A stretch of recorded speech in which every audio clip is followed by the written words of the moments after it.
আসসালামু আলাইকুম। প্রতিদিনের মতো আজকেও কাজে যাওয়ার জন্য রেডি হচ্ছি। মোজা পরে নিচ্ছি, এরপরে জুতা পরবো। আমি সবসময় একটু তাড়াহুড়া করে বের হই, আজকেও তাই করতেছি। ব্যাগটা একটু রেখে নিলাম আর কি জুতা পরার জন্য। জুতা পরে নিচ্ছি, জুতা পরা শেষ। এখন নেমে যাবো আস্তে আস্তে সিঁড়ি দিয়ে। আমাদের অলিগলিগুলো আপনাদের দেখাবো, যেগুলিতে আমি যাই। গেটের সামনে চলে আসলাম।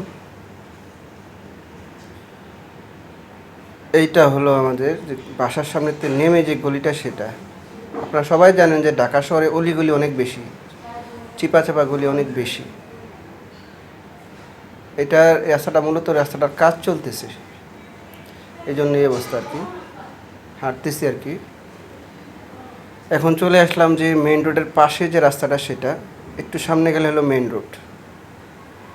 ওই যে দূরে দেখা যাচ্ছে মেইন রোড, আর পাশে দেখা যাচ্ছে যে আপনার যে মেট্রো রেলের যে স্টেশন, সেটা।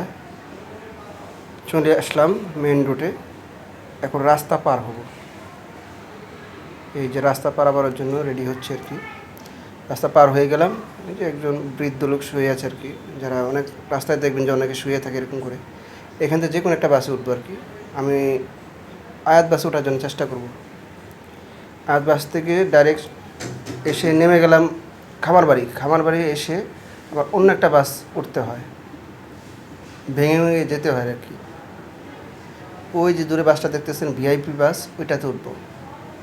রাস্তাটা পার হয়ে উঠে বললাম। বাসটা খালি ছিল, এই জন্য সিট পেয়ে গেছি আর কি, অন্য দিন পাওয়া যায় না। বাসটা অনেক সুন্দরী। যখন নামতেছি, আমি নামার আগে একটা মেয়ে নামতেছিল আর কি, এই জন্য আর কি। সাথে আরেকটা মেয়েও ছিল। মানে আমি যখন নামছি তখন এরাও সামনাসামনি নামতেছিল, এই জন্য আর কি এরা সামনে চলে আসছে। ধন্যবাদ সকলকে। আল্লাহ।